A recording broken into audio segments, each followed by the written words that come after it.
그랬지? 오케이. 메이가 주장한 바람직한 사회적인 choice 또는 사회적인 preference가 되기 위해서 세 가지를 얘기를 했죠. 익명성, 중립성, 그 다음에 양성 가문성. 이 양성 가문성에 대해서 약간 조금 그 노테이션이 헷갈릴 수도 있지만 만약에 알파가 알파 프라임보다 각 컴포넌트 와이즈로 더 커요. 그러니까 이 말은 무슨 말이냐면은 어떤 후보자 A, B가 있어요. 이쪽에서 더 크다는 거는 B를 더 좋아한다는 거니까 뭐 상관없는데 만약에 알파가 마이너스 1이면은 A를 더 좋아하고 그 다음에 알파가 1이면은 B를 더 좋아하는 걸로 이렇게 알파를 정의하면은 알파가 크다는 거는요. 모든 컴포넌트별로 알파가 더 커요. 그러면은 알파랑 알파 프라임 두 개를 비교해 봤을 때 후보자 B를 지지하는 사람이 더 많아졌다는 거죠. B의 지지율이 더 높아졌어요.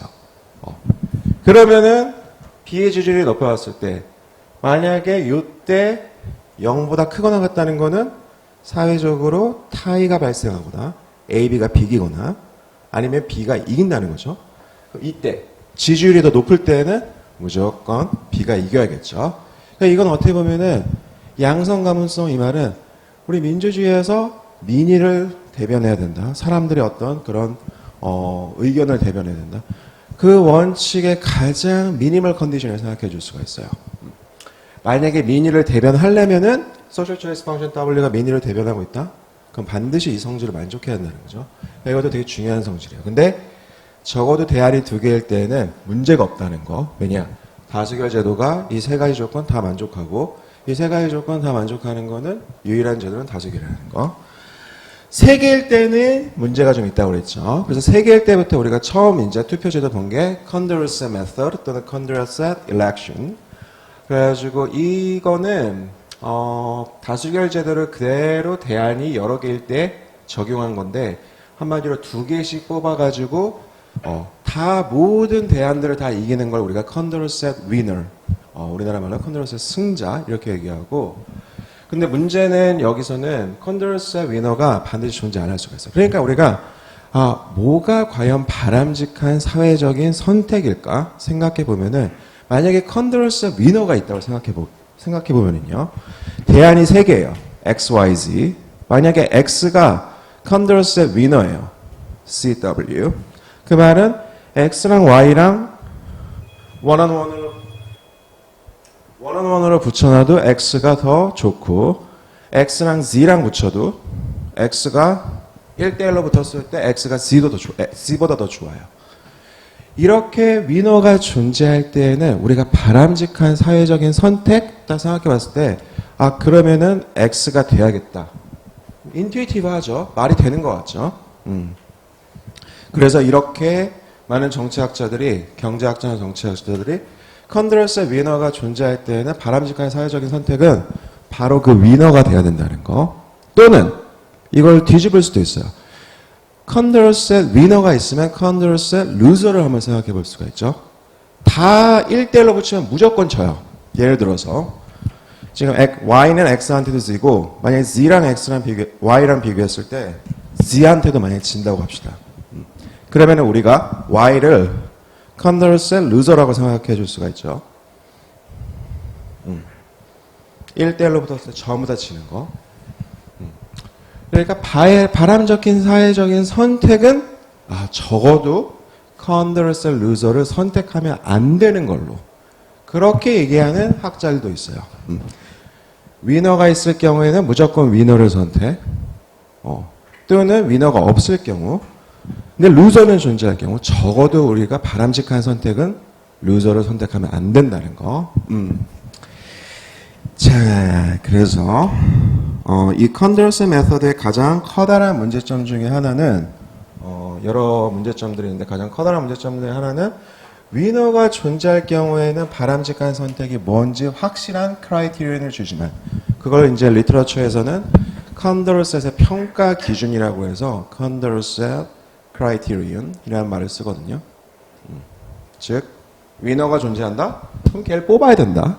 그런 기준을 제공한다는 거죠. 그런 기준을, 명확한 기준을 제공하긴 하지만 문제는 그 위너가 반드시 존재하지 않는다는 점. 우리가 패러독스 봤죠? 그래서 이렇게 cyclical preference가 있을 경우에는 위너가 반드시 존재 안 할 수도 있어요. 그럴 경우에는 우리가 이 평가 기준을 적용할 수가 없죠. 장점도 있어요. 장점은 뭐냐? 그러니까 또 단점. 이 선거제도, 이 메서드에 또 단점이 뭐가 있을까요? 단점. 책에는 나오지 않지만 이 선거제도를 현실에 적용하려면 무슨 문제가 있을까요? 비용이 엄청 많이 들겠죠. 위너를 파악하기 위해서는 선거를 최소한 2번은 해야 돼요. 그렇죠? 근데 선거 한번 하는데 치러지는 비용, 아이고 우리도 선거장에 가야겠지만 선거구를 차리는 그 비용 엄청나겠죠. 그러니까 최소 위너를 파악하려면 적어도 2번은 해야 돼요. 그렇죠? 그러니까 이런 거는 선거 비용이 엄청나요. 근데 또 다른 장점, 컨더러스 메서드의 장점은 여기 본 것처럼 위너가 존재한다. 그러면 그 X는 코어에 속해가지고요. 즉 연합들의 전략적인 비헤이비어에 영향을 받질 않아요. 우리가 이런 걸 보통 coalition proof란 단어를 쓰는데요. 보통 이제 뒤에 proof란 단어를 붙이면은 거기에 대해서 뭐라고 하지 우리나라 말로? 방지? waterproof 생각하면 되죠.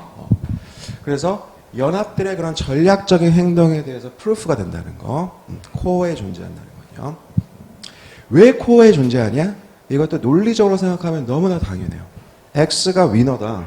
그럼 얘랑 붙이면 다수결로 X가 이기고 Z랑 붙여도 이겨요.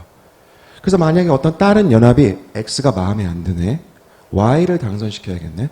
그럼 적어도 Y를 X보다 좋아하는 그 연합의 숫자가 다수결에서 이기기 위해서는 50% 이상이어야 되죠. 근데 이 조건에 의하면은 50%가 안 돼. 그러니까 Y를 X보다 좋아하는 연합이 있을 수는 있죠.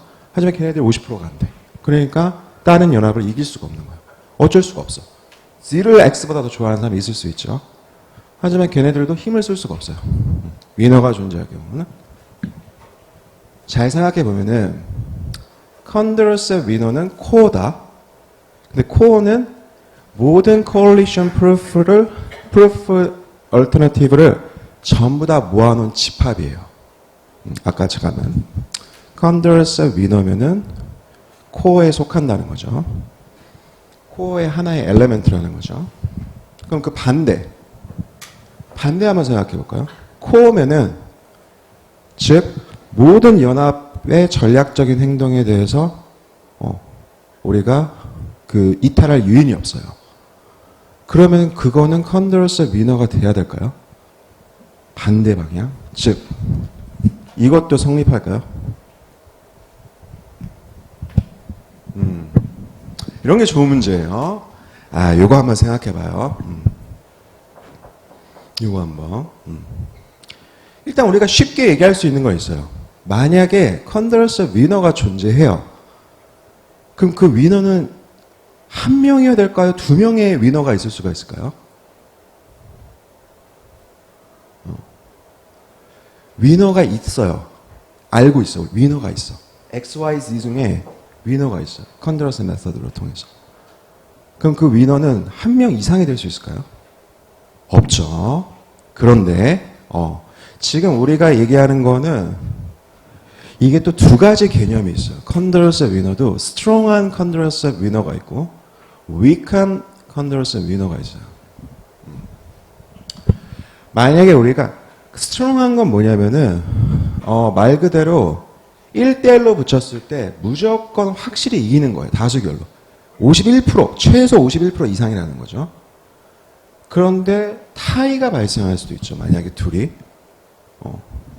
X랑 Y랑 붙였더니 타이가 발생할 수 있어요. 가장 간단한 이그젬플 한번 생각해 볼까요? 만약에 X, Y, Z, Y, X, Z 둘 다 2명 있는데요. 둘 다 Z를 제일 안 좋아하고 대신 X, Y에 대해서는 의견이 엇갈려요. 이럴 경우에는 잘 생각해 보면은 X랑 Y 둘 중에 타이가 발생하죠. X 투표하는 사람 한 명, Y 투표하는 사람 한 명. 딱 두 명밖에 없으니까 우열을 가릴 수가 없어요. 그렇죠.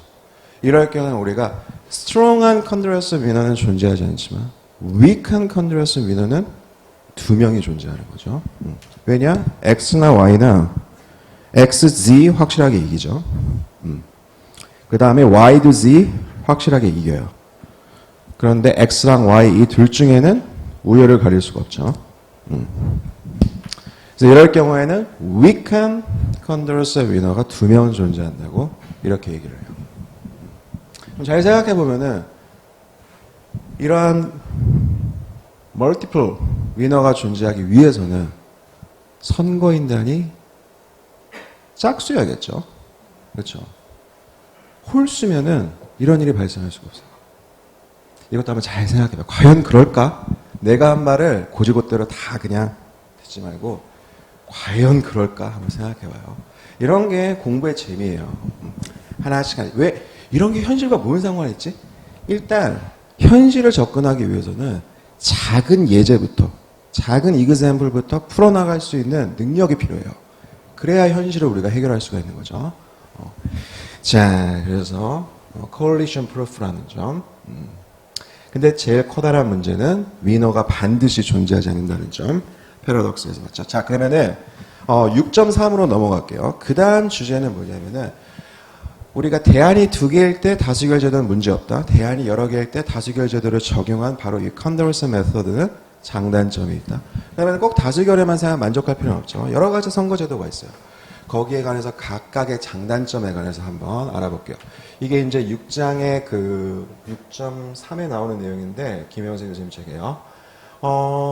다수결 제도는 그 아까 메이가 얘기하는 그 세 가지 조건을 모두 다 만족시키는 대안의 개수가 두 개일 때 그렇긴 하지만 이것도 역시 문제점이 있을 수 있죠. 가장 이제 많은 사람들이 얘기하는 게 마이너리티 라이트를 훼손한다는 거죠. 만약에 51대 49로 이겼어요. 그럼 다수결 제도는 그 51%의 표를 가져간 후보를 택하죠. 하지만 그럼 49%의 그 의견은요. 걔네들의 프레퍼런스는요. 그래서 유명한 그 미국 3대 대통령인 토마스 제퍼슨이 얘기한 게 있죠. 이렇게 다수결 제도를 기반으로 한 민주주의는 결과적으로 군중 정치에 군중, 법 룰에 결국 불과하다. 거기서는 51%의 그 사람이 결국에는 남은 49%의 그 인권을 그냥 가져간다는 거죠. 자, 그래서 처음에 나오는 게 우리가 익숙한 plurality voting, 한국말로는 최다 득표제요. 자, 그래서 이 최다 득표제에서는 각각의 보터들이 한 명을 선택하죠. 한 명의 후보자를 선택하고 위너는 누가 되냐? 제일 표를 많이 가져간 사람. 그 사람이 반드시 50%를 넘을 필요가 없어요. 그게 바로 다수결 제도의 가장 커다란 차이점이죠. 무조건 표를 많이 가져가기만 하면 돼요. 그래서 여기 지금 이그샘플에 지금 9명이 나와 있는데요. 9명의 보터들이 있어요. 처음에 2명의 보터들은 A, B, C 이런 순서로 좋아하고 두 번째 그룹 3, 4, 5번의 보터들은 B, A, C 마지막 그룹 6, 7, 8, 9 보터들은 CAB 순서로 후보자를 좋아한다고 칩시다. 그럼 이때 최다 득표제 하면은 최다 득표제로 만약에 선거한다? 그럼 당선되는 사람은 너무 쉽죠. 첫 번째 그룹은 A 2표, 그러니까 A는 2표, B는 3표, 후보자 C는 4표. 그래서 C가 당선이 되겠죠. C가 당선이 되죠. 이건 너무나 익숙한 거라서 투표가 어떻게 돌아가는지에 대해서는 따로 할 말이 없고 대신 장단점에 관해서 한번 알아볼게요. 일단 이전 이그샘플은 이 plurality voting에 관해서 하나의 그 약점을 드러내고 있어요. 그게 뭐냐? 바로 컨더러스 위너가 존재함에도 불구하고 그 위너를 선택할 수 없다는 점인데요. 아까 얘기했지만 만약에 위너가 존재했을 때는 이게 반드시 바람직하냐? 거기에 대해서는 또 역시 서로 간에 그 의견이 다를 수가 있어요. 근데 이렇게 주장하는 거에 대한 근거를 우리가 적어도 이해할 수 있는 거죠. 존재해요. X가 Y보다 좋고 X가 Z보다 좋아요. 그럼 사회적으로 X를 선택해야 되는 게 당연한 거 아닌가? 이렇게 생각하는 사람들이 있을 수 있죠. 그걸 어떻게 반박하기가 좀 힘든 거죠. 그런데 여기서는 이 최다 득표제는 그런 위너가 존재함에도 불구하고 그거를 선택하지 못할 때가 있어요. 이 투표 제도가 그러한 사회적인 선택을 이끌어내지 못할 수가 있다는 점이죠. 자, 그래서 아까 이그샘플 보면은 최다 득표제에서는 후보자 C를 선택하는데요. 그렇죠? 그런데 우리가 여기서 컨더셋 메서드를 여기서 적용하면은 A랑 B 비교하면은요. A를 B보다 좋아하는 사람이 6명이죠. 첫 번째 그룹, 세 번째 그룹 다 A를 B보다 좋아하니까. 그러니까 A가 이기는 거죠. B랑 C. B랑 C랑 비교하면은 B를 더 좋아하는 그룹이 5명이죠. 그러니까 5명, 4명 이기는 거죠. A, B, B, C. 그 다음에 A, C를 비교해보면은 A를 C보다 좋아하는 사람이 역시 5명이에요. 그러니까 컨더셋 메서드를 우리가 적용하면은 A가 B도 이기고 C도 이기니까 모든 1대1 매칭, 1대1 대결에서 다 이기는 거죠. A가 컨더셋 위너예요. 자, A가 컨더셋 위너인데도 불구하고 최다 득표제는 다른 걸 선택해요. 근데 아까 여기 잠깐 얘기하다 말았지만 만약에 컨더셋 위너, 스트롱한 컨더셋 위너, 이거 지금 스트롱하죠. 타이가 발생하지 않아요. 왜냐면 9명이니까. A가 스트롱 컨더셋 위너예요. 그러면은 직관적으로 걔는 유니크하게 결정이 되죠. 2명의 스트롱 위너가 존재할 수는 없어요. 위크한 위너는 여러 명 존재할 수 있지만 스트롱한 위너는 무조건 1명이어야 돼요. 그럼 걔 말고 또 다른 코어의 엘리멘트가 존재할 수 있을까요? 아까 그러니까 여기 이그샘플에 이 논리를 적용해 보면요. A가 컨더셋 위너니까 위너니까요. A는 코어의 하나의 엘리멘트여야 돼요. 하나의 엘리멘트라는 거죠. 그럼 내가 묻고 싶은 거는 코어에 또 다른 엘리멘트가 존재할 수 있을까요? 어떠한 연합의 전략적인 행동에도 이탈할 유인이 없는.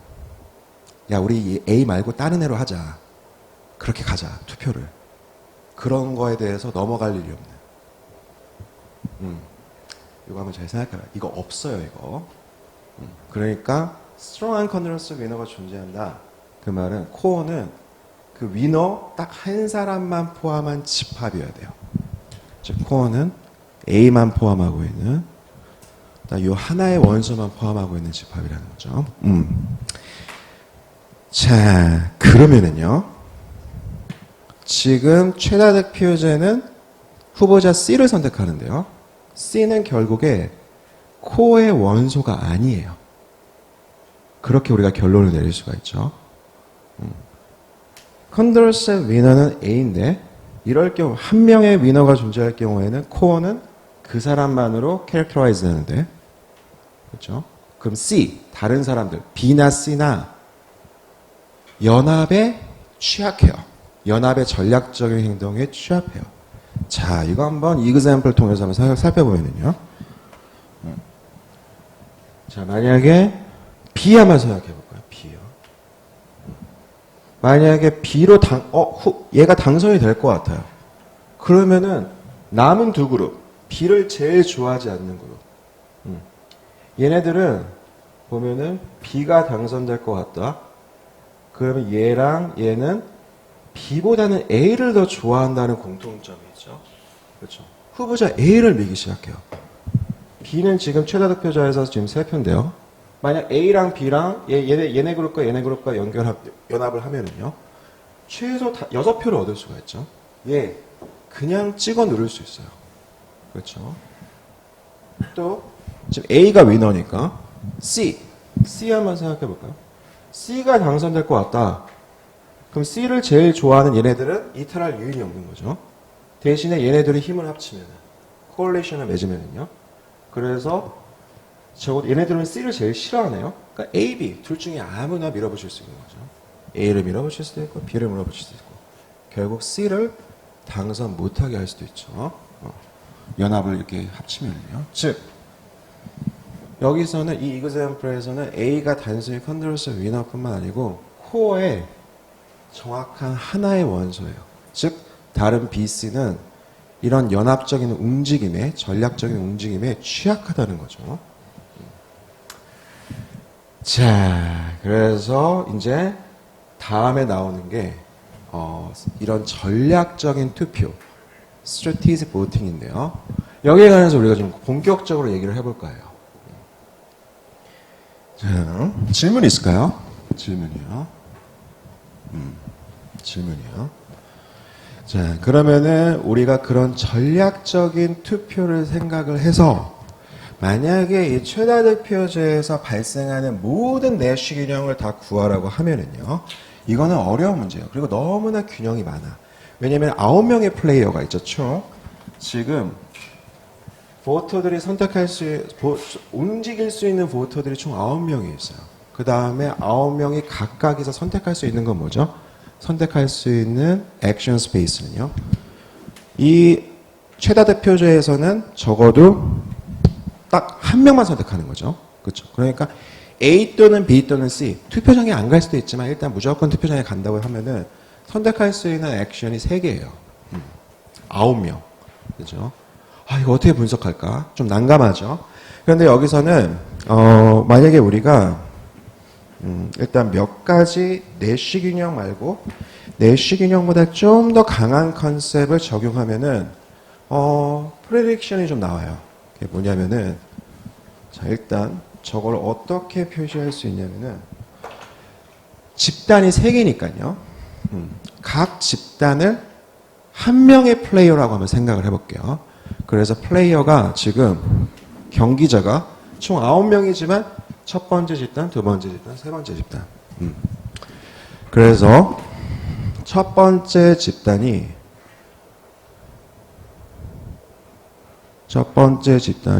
A, B, C 3개 중에 하나 선택하고 두 번째 집단이 A, B, C 3개 중에 하나 선택하고 그럼 세 번째 집단은요? 뭘 선택하라는 거지? 매트릭스를 선택해요. 그러니까 테이블이 지금 3개가 필요하거든요.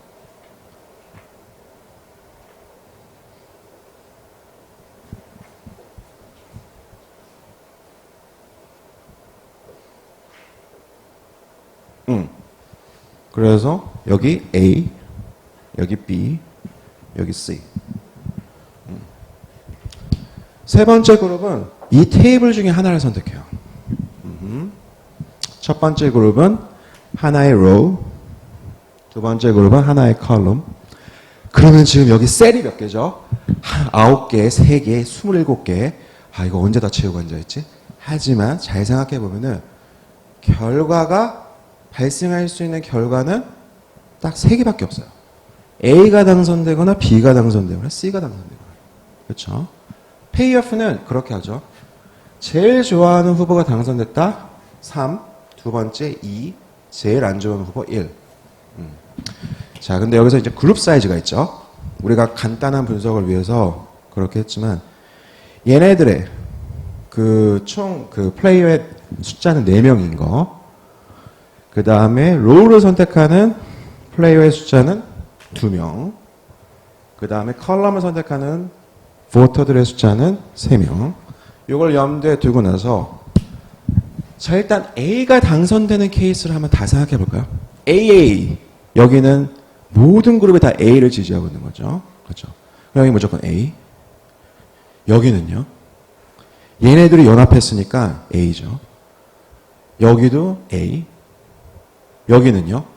두 번째 그룹과 세 번째 그룹 연합 똑같이 A를 찍고 있죠. A. 여기요.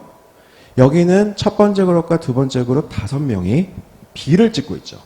세 번째 그룹은 A를 찍고 있으니까 그러니까 B가 당선되겠죠. B. 여기는 A, B, C 다 다르죠. 첫 번째 그룹 B, 두 번째 그룹 C, 세 번째 그룹 A. 그러니까 제일 큰 그룹인 세 번째 그룹의 투표대로 A가 당선되겠죠. A가 당선되겠죠.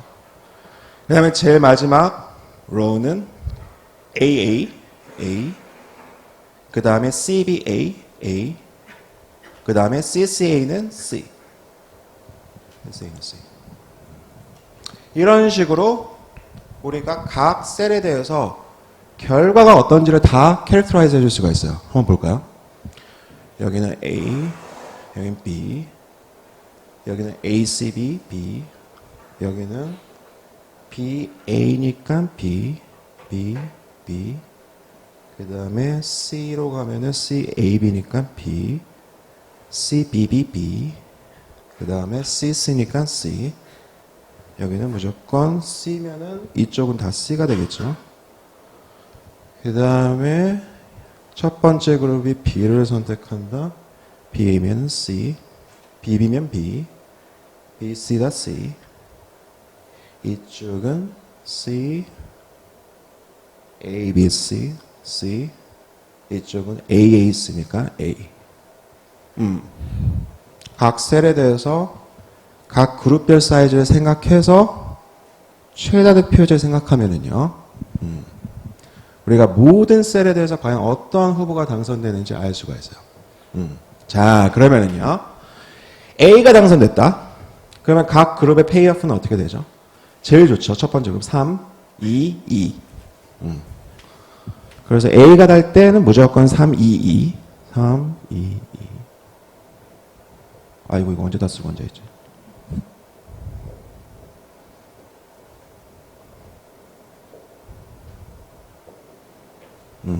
여기는 3, 2, 2. 여기는 A가 요거 하나밖에 없네.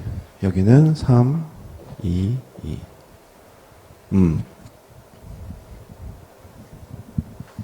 내가 뭐 실수한 거 있나요? 그러면 B가 당선될 경우, B가 당선될 경우는 첫 번째 그룹은 2점, 페이오프가 2, 얘는 3, 얘는 1. 2, 3, 1이죠. 2, 3, 1. B가 당선될 경우는 2, 3, 1. 2, 3, 1. 2, 3, 1.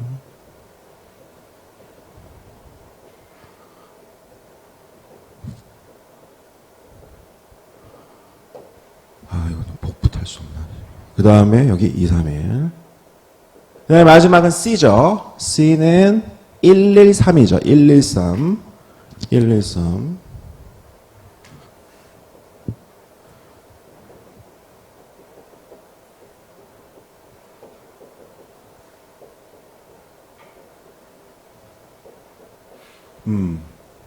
다 했다. 자, 그럼 이제 분석이 이제 들어갈 수가 있죠. 이거 균형 다시 한번 얘기하지만 너무 많아요. 너무 많은 이유 조금만 이따 얘기하고. 자, 우리가 여기서 일단 어떤 걸 정리할 거냐면은 weekly dominate 되는 전략은 안 하는 걸로. 이게 무슨 말이냐면은 만약에 우리가 두 명의 플레이어가 선택하는 게임을 생각해 보면요, A, B, C, D. 첫 번째 플레이어, 두 번째 플레이어. 뭐 예를 들어서 4, 1, 1, 1, 그다음에 뭐 2, 3, 뭐 0, 0, 뭐 이렇게 할까요? 오케이. 이거 생각해 보면은요, 플레이어 1한테 B는 좋은 전략은 아니에요. 그렇죠? 플레이어 2는 C, D 둘 중에 뭘 하나 선택하게 될 텐데, 얘가 뭘 선택하든지 간에 A를 선택함으로써 같거나 더 높은 효용을 누릴 수가 있어요. 그렇죠? 만약에 여기가 2다. 아이고, 이게 2가 아니에요. 요게 2다. 그러면은 A가 확실히 좋은 거죠. 뭘 하든지 간에. 이렇게 우리가 확실히 좋은 거를 우리가 B, 전략 B, 안 좋은 게 strictly dominate 된다고 얘기하고요. 만약에 이렇게 같을 경우에는 weakly dominate 된다고 얘기를 해요. 쉽죠? strict, 우리가 뭐 부등식에서 강부등식, 약부등식 이런 것처럼. 우리가 strictly dominate 된 거는 지울 수가 있어요. 얘가 절대, 플레이어 1이 절대 B는 안 해갔거니 하면서 지워 나갈 수가 있어요. 하지만 weakly dominate 되는 거는 원칙적으로는 지울 수가 없어요. 왜냐? 여기서 잘 생각해 보면은 플레이어 1이 B를 선택하고 얘가 D를 선택하는 거, 바로 이 조합이죠. 이거 내시균형이에요. 왜냐? 플레이어 1 입장에서 deviate 해봤자 좋아질 게 없죠. 플레이어 2도 D에서 C로 바뀌어봤자 좋아질 게 없어요. 그러니까 내시균형에서 strictly dominate 된 거는 절대 선택할 요인이 없어요. 지워지니까. 근데 weakly dominate 되는 거는 사용할 수 있다는 거죠. 즉, 우리가 균형을 생각할 때 weakly dominate 되는 거는 함부로 지울 수가 없어요. 근데 만약에 플레이어 1이 약간만 리스크에 대해서 얘가 2가 C를 선택할지 D를 선택할지 나 진짜 모르겠어. B를 선택한 거는 우리가 어떻게 justify 줬으면은 플레이어 1이 플레이어 2가 D를 선택할 걸 확실히 알고 있는 거예요. 확실히. 거기에 관해서 어떤 uncertainty가 없는 거야. 그러니까 어차피 나는 A, B 선택해봤자 무조건 페이오프가 1인데 그냥 모르겠다. 에라 모르겠다 하면서 B 선택하는 거죠. 근데 만약에 약간의 uncertainty가 있으면 전략적인 행동에 대해서 약간의 uncertainty가 있으면 A 선택하겠죠. 근데 그거는 내시 균형에서 우리가 균형이라고 부르는데 요게 바로 균형이다. 만족시켜야 되는 조건들이 있죠. 그 조건에 포함이 안 돼요. 포함이 안 되죠. 그러니까 균형, 내시 균형을 선택할 때는 지울 수가 없는 거예요. 즉, 또 다른 조건이 하나 들어와야 사람들이 그런 위험 회피적인 약간 조금 너무나 위험 요소가 많이 담겨있는 전략은 선택 안 한다. 그러한 조건이 하나 추가적으로 더 들어와야 weakly dominate 된다는 걸 지울 수가 있는 거죠. 우리는 이 example에서 그거 지워볼게요. 사람들이 좀 너무나 좀 불분명하네. 얘네가 뭘 투표할지 모르겠네. 그래가지고 좀 위험적인 그런 요소가 담긴 전략은 안 하는 걸로. 즉 weakly dominate 되는 거 다 지워버리는 걸로. 그러면 문제가 조금 더 간단해져요. 자, 이거 잘 생각해보면요. 잘 생각해보면은 맨 처음에 제일 큰 그룹부터 갈까요? 큰 그룹은 절대 B를 선택할 이유는 없어요. 이 테이블은 지워도 돼요, 그냥. 왜? 각각의 셀을 비교하면은 이거랑만 비교하면 충분한데 각각의 셀에서 세 번째 그룹의 페이오프를 비교하면은 weakly dominate 된다는 걸 알 수 있죠. 첫 번째, 두 번째 그룹이 뭘 행동하는지 간에 이거 비교해보면 2, 2 비교해보면은 같죠. 여기 2, 1 이쪽이 더 좋죠. 2, 1 이쪽이 더 좋죠. 1, 1 같고 각각 비교해보면은 첫 번째 그룹, 두 번째 그룹 뭘 선택하는지 간에 B는 절대 선택 안 해. 그러니까 weakly dominate 되는 거죠. 세 번째 그룹에서요. 자, 그러면 테이블 2개 남았죠. 마찬가지로 첫 번째 그룹 C 절대 선택 안 해요. 제일 안 좋아하는 거 C. 왜냐? C를 선택하면은 페이오프가 3, 3, 1이죠. 3, 3, 1. 이것보다 더 좋은 거 여기 바로 어디 갔어요? 여기죠. A 여기 3, 3, 3. 이거랑 비교해도 3, 1, 1 A를 선택할 때 C를 선택하는 1, 1, 1. 무조건 자기가 좋아하는 후보, 제일 좋아하는 후보 A를 선택하는 게 다른 거 C를 이거 C는 A를 선택하는 거에 weakly dominate 되죠. 그냥 이것도 지워져요.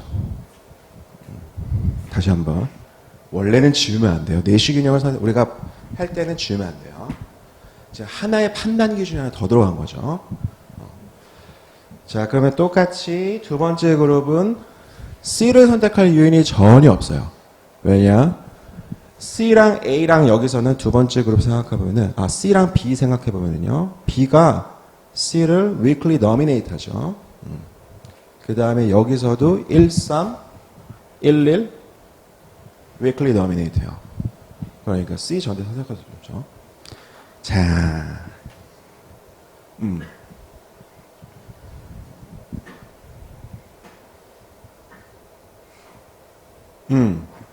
나머지는 또 도미네이트 되는 게 있을까요?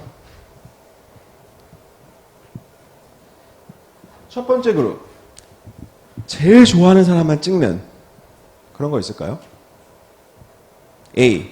A가 B를 도미네이트 할까요?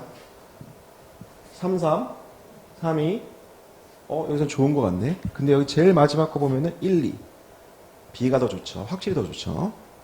그러니까 A랑 B 간에는 그런 도미네이션 관계가 없어요. 지울 수 없죠. 플레이 그룹 두 번째도 마찬가지. 세 번째 그룹도 마찬가지. 지울 수 있는 건 여기까지 최선이에요. 자, 여기서 이제 균형을 한번 생각해 봐야죠. 이탈할 유인이 있냐 없냐. 이탈할 유인이 있냐 없냐. 이거 균형일까요? 잘 보면은 두 번째 그룹 디베이트 해봤자 페이오프가 똑같죠. 첫 번째 그룹 똑같죠. 세 번째 그룹 똑같죠. 이탈할 유인이 없어요. 균형이에요. 모든 그룹이 A를 선택하는 A를 선택하는 균형이죠. 두 번째 요거는요. 아이고 요거는 균형이 아니죠. 왜냐? 3, 2, 2. 첫 번째 그룹 A, 두 번째 그룹 B. 그럼 세 번째 그룹이 이탈할 유인이 있어요. A 대신에 C를 선택하면은 요 셀에 도달하죠. 2 대신 3이 되죠. 그러니까 이거는 균형이 아니고 이런 식으로 지워 나갈 수가 있어요. 그러면은 요거 균형, 그 다음에 요거 균형. 2, 3, 1, 2, 3, 1. 2, 3, 1, 2, 3, 1. 요거 균형. 균형이 좀 3개 나와요. 내시 균형이. 그런데, 자, 아니, 3개밖에 안 되는데 왜 이렇게 균형이 무수히 많다라고 얘기했냐. 잘 생각해보면은, 내시 균형은요, 우리가 이탈할 유인이 있다, 없다를 뭘로 선택하냐면은, 한 명의 인디비주얼, 한 명의 플레이어가, 각각이죠. 각각의 플레이어가 혼자 균형 상태에서 이탈할 유인이 있는지 없는지를 생각하는 거거든요. 만약에 이런 게임을 생각해 보면요. 3, 3, 2, 2, 1, 1, 1, 1. 이거 내시 균형 몇 개죠? 이거 2개예요. 이거. 첫 번째 거는 내시균형이 금방 알겠는데 제일 좋은 거니까 모든 2명의 플레이어한테. 두 번째 게 왜 내시균형이죠? 혼자 디비에이트 해봤자 안 좋아지는 거죠. 근데 만약 같이 디비에이트 하면은요, 1, 2가 만약에 XY 이건데 Y보다 야 같이 그냥 X 선택하자. 둘 다 디비에이트 하면은요, 둘 다 좋아지죠. 이탈 유인이 있죠. 근데 왜 우리가 YY를 내시균형이라고 부르는 거죠? 혼자서는 할 수 있는 게 없으니까. 우리가 내시균형이냐 아니냐를 생각할 때에는 혼자서 움직일 유인이, 이탈할 유인이 있냐 없냐를 생각하거든요. 근데 지금 우리가 여기서 이탈할 유인이 있다 없다를 할 때 그룹 전체가 이탈한다 아닌다를 생각했죠. 그러니까 이런 거를 이렇게 내시균형에서 이 이탈할 유인을 한 명, unilateral deviation.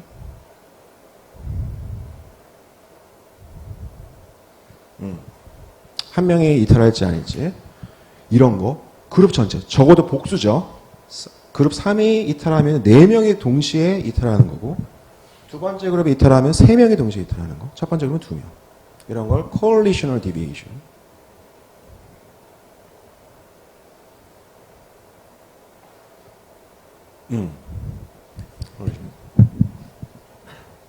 뭐가 더 좀 더 강력한 컨셉일까요?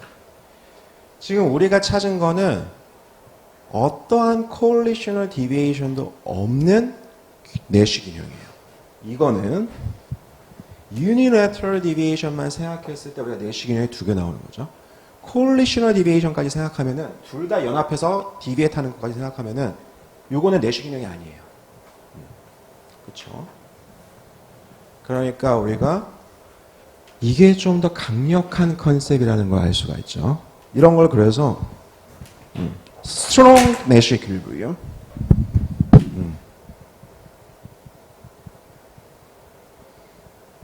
김영석 교수님 책에는 강 내시균형이라고 그냥 번역되어 있는데요. 그럼 이건 또 위기냐? 또 이걸 또 위기라고 부르진 않아요. 그냥 내시균형 이거는. 오케이. 자, 그래서 strong 내시균형은 총 3개가 있어요. 3개. 근데 여기서 만약에 우리가 좀 더 리파이먼트를 들어간다. 그러면 그렇게 생각할 수 있죠. 지금 여기서는 페이오프가 모든 그룹의 페이오프가 누가 당선이 되냐에 따라서만 결정이 되죠. 내가 누굴 투표했는지는 중요하지 않아. 그렇죠? 누가 당선이 됐는지만 중요해. 그것만 중요하죠. 근데 만약에 내가 누굴 투표하는지도 약간 중요하다고 하면은요. 즉, 만약에 내가 세 번째 그룹 사람인데 C를 선택할 때는 내가 C를 진짜 선택했다. 그럼 약간의 어디셔널 페이오프가 있다고 하면 약간의 0.01 정도의 페이오프가 있다면 그럼 이럴 경우에는 이거랑 이걸 비교해보면은 세 번째 그룹이 C를 선택할 때 약간의 어디셔널 페이오프가 있죠. 진짜 당선 결과는 똑같아. 어차피 남은 두 그룹이 A를 지지했기 때문에 A가 당선이 돼요. 그렇죠? 얘 세 번째 그룹 혼자서 뭐 할 수 있는 게 없어. 근데 세 번째 그룹이 자기가 진짜로 지지하는 C를 투표함으로써 페이오프가 살짝 더 증가한다. 그러면은 여기서 이걸 지울 수가 있는 거죠. 디베이트 하니까. 그럼 두 개 남는 거죠. 두 개. 자, 지금까지 내시 균형을 찾았는데 최다 득표제에서. 그래서 이게 지금 의미하는 게 뭘까요, 그러면요? 계산을 했으면 의미를 찾아야죠. 첫 번째, 요거는요. 누가 당선되죠? A가 당선이 되죠. A가. 이 첫 번째 균형에서는 첫 번째 그룹, 두 번째 그룹이 A를 지지하기 때문에 A가 당선이 돼요. A는 누구였죠? Condorcet winner. 그렇죠? 최다 득표제에서 Condorcet winner가 당선되는 그런 균형이 존재해요. 즉, 아까는 왜 안 했냐? 이 두 번째 그룹이 바보같이 B를 지원했기 때문에 그러니까 C가 당선이 된 거죠. 그렇죠? 근데 제일 안 좋게 되죠. 그러니까 일부러 두 번째 후보, 두 번째로 좋아하는 후보를 밀어요. 그러면은 A가 당선이 되죠. 그게 바로 저 균형에서 발생하는 일이죠. 두 번째 균형, BBC. 하지만 BBC면은 B가 당선이 되죠. B는 위너가 아니에요. 컨더러스 위너가 아니에요. 즉 최다 득표제의 우리가 문제점을 이렇게 정리해 줄 수가 있죠. 모든 균형에서 우리가 모든 리파이먼트 적용할 거 다 적용했어요. coalitional proof도 적용했고 undominated 하는 그러니까 weakly dominated 하는 거 무조건 안 한다. 그것도 적용했고 줄일 대로 예측치를 줄였어. 최대한 조건을 강화시켜가지고. 그럼에도 불구하고 B를 선택하는 컨더스 위너가 아닌 걸 선택하는 균형이 존재한다는 거죠. 저거는 스토리가 어떻게 될까요? 얘네들이 연합을 하는데 얘네가 다수네. B로 가자. A가 아니고 B로 가자. 연합을 그렇게 맺은 거죠.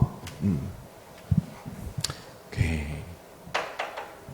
질문 있을까요? 질문이요. 최다 득표제의 문제점. 그래서 undominated pure strategy, strong이라는 단어를 까먹었는데 여기 example이에요. 여기 strong 가운데 strong이 들어가야 돼요. strong. 그래야지. 그러면은 요 세 개 나오는 거고, 거기다가 추가적으로 페이오프에다가 약간의 이제 그걸 하는 거죠. 더 그걸 집어넣어서 내가 좋아하는 후보자를 투표하면은 어디셔널 페이오프가 있다는 거. 그것까지 적용하면 우리가 두 개로 줄지. 자, 볼드 카운트는 몇이야? 1원? 볼드 카운트는 뭐냐? 얘기를 우리가 많이 했죠. 볼드 카운트의 문제점을 우리가 뭐라고 얘기했냐면은 에러가 제시한 바람직한 사회 선택. 뭐냐? 사회 선호는 이제 에러는 웰페어 펑션 갖고 얘기했으니까 선호는 적어도 제3자에 전혀 상관없는 irrelevant alternative에 영향을 받지 말아야 된다. 근데 그 인디펜던스 컨디션을 violate 해요. 이게 이제 약점이었는데 추가적인 약점이 하나 더 있어요. 그게 뭐냐? 이것도 역시 최다 득표처럼 전략적인 행동에 취약해요. 결과가 바뀔 수가 있어. 자, 여기 example 하나 있는데요. 우리가 컨더러스에서 많이 봤으니까 이제 점수 투표제, bold count. 점수로 갈까요? 점수가 좀 더 안 헷갈리려나? 상관없어요. 랭크로 가거나 점수로 가거나. 그래서 여기서 우리가 bold count를 적용해 보면은 C 지금 A, B, C 아이고 4개나 있어. 자, A의 점수는 그럼 점수는 뭐라고 하지? S라고 할까? score 총 점수는 A가 받는 총 점수는 지금 이러한 선호를 가진 유형이 9명, 두 번째 선호 6명, 마지막 선호 4명이니까요. A의 점수는 총 어떻게 되죠? 첫 번째 유형으로부터 4점을 받게 되죠. 제일 좋은 거니까. 4점에 9. 그 다음에 두 번째 그룹한테는 A는 1점을 받게 되죠. 1 곱하기 6. 그 다음에 마지막 세 번째 유형에서는 역시 1점. 그래서 몇 명이지, 쟤는? 4명. 그러면은 46점인가? 아이고. 그 다음에 두 번째 후보자 B는요. 총 스코어가, 이거 빨리빨리 한번 계산해봐요. B 9, 24, 12. 24에다가 21, 45점. C는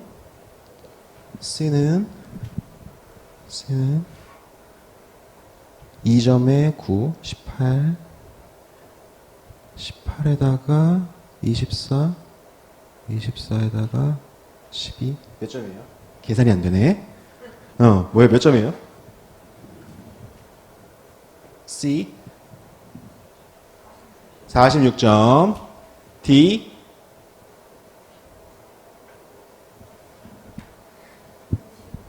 56? 55점이요? 55점. 자, 그러니까 점수제로 했으니까 우리가 D가 제일 점수가 높죠. 그러니까 브로드 카운트하면 D가 선택이 돼요. D가 선택이 돼요. 그러면 문제가 뭐냐? 여기서 컨드로셋 메서드를 이용해서 구해보면은 승자가 없어요. 승자가 없고, 자, 우리가 코어를 한번 생각해 볼까요? 연합적인 움직임에 취약하냐 아니냐 그걸 봐서 코어를 생각해 볼까요? A가 코어가 될 수 있을까요? 만약 A가 당선이 된다. 그러면 연합들의 움직임이 없을까요? A는 두 번째, 세 번째 유형이 제일 싫어하는 타입이에요. 제일 싫어하는 후보자예요. 그렇죠? 당연히 얘네들이 움직이겠죠. 얘네들이 BDC 중에 아무거나 밀어도 돼. 10명이 9명 이길 수 있죠. 안 돼. 취약해. 코어가 아니야. B는 두 번째 유형이 제일 좋아하죠. 하지만 첫 번째 유형이 제일 싫어하죠. 첫 번째 유형, 세 번째 유형 B보단 C를 더 좋아하네요. 무조건. 그러니까 얘네들이 연합해서 C를 밀겠죠. 둘이 합치면 13명. 6명 이기는 건 1도 아니죠. C로 가면은 어떻게 해? C. 얘는 제일 좋아하지만 얘네들은 더 좋아하는 D가 있죠. 첫 번째 유형, 두 번째 유형은. 그래서 첫 번째 유형, 두 번째 유형 힘 합쳐가지고 세 번째 유형 4명 누르는 건 1도 아니죠. 마지막 D도 D. D로 가면은 얘네들이 힘을 합치겠죠. 2, 3가 힘을 합쳐서 B를 내기 시작해요. 여기서는 코어가 없어. 없다. 뭐든지 다 연합이 만들어지게 되어 있어요. 뭘로 가든지 간에. 뭘로 가든지 간에. 그 말은 무슨 말이냐? 코어가 없다는 말은 무슨 말이냐? 뭐가 당선이 돼도 전략적인 행동에 취약한다는 거죠. 브로드 카운트는 D를 선택하긴 하지만 이거 전략적인 행동에 노출돼 있어요. 오늘은 여기까지요. 아이고 수고하셨습니다.